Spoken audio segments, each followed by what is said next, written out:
Je te parle d'un morceau par jour jusqu'à Noël. Aujourd'hui, Hips Don't Lie de Shakira.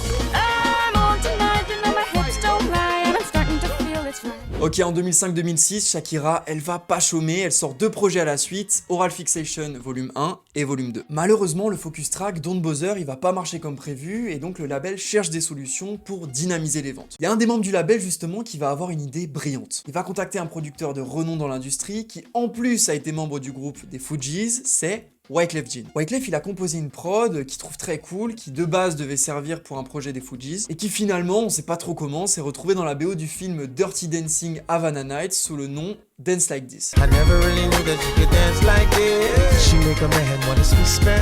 Shakira, elle va avoir un méga coup de cœur sur la prod, elle va composer des nouvelles top lines, réécrire les paroles, et elle va briefer ses producteurs en leur disant « Les gars, je veux que ce morceau ce soit l'hymne de la Colombie. Vous me mettez de la salsa, de la cumbia, du reggaeton, je veux que tout le monde danse dessus. » Et ils vont pas se foutre de sa gueule parce que le résultat final est incroyable. Tellement incroyable qu'il va arriver numéro 1 dans 50 pays à sa sortie. Ok, est-ce que tu vois le riff de trompette iconique au début du son? Et bah c'est pas une compo originale, c'est un sample de Jerry Rivera sorti en 92, Amores como el nuestro.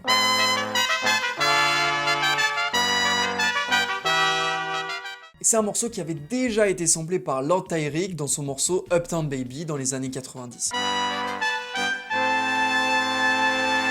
New York to the heart, but got love for all. Et là, j'ai une pensée pour les ayants droit qui ont dû se mettre tellement bien avec les royalties. Shakira, c'est une chanteuse hors pair, mais c'est aussi une businesswoman. Elle a Hips Don't Lie entre les mains, elle sait que c'est un morceau de ouf, et donc elle va décider de rapatrier plusieurs milliers de CD pour regraver le morceau dessus, et ressortir son album dans une version de luxe. C'est une stratégie extrêmement risquée, il peut y avoir des retards de livraison, ça coûte beaucoup d'argent, et elle a tellement bien fait parce qu'à la sortie du morceau, les ventes de son album vont être multipliées par 10. C'est ce qui s'appelle avoir le pif. En 2010, on peut pas oublier que Shakira, elle nous a matraqué avec Waka Waka. Bah, il se trouve qu'elle avait déjà participé à la Coupe du Monde 2006 en performant Hips Don't Lie. Et je pense que c'est ce qui a inspiré les organisateurs pour la recruter pour écrire l'hymne de la Coupe du Monde 2010. C'est tout pour moi sur Shakira. Si t'as aimé, le petit like, le commentaire, le partage. Et nous, on se retrouve demain pour la prochaine vidéo.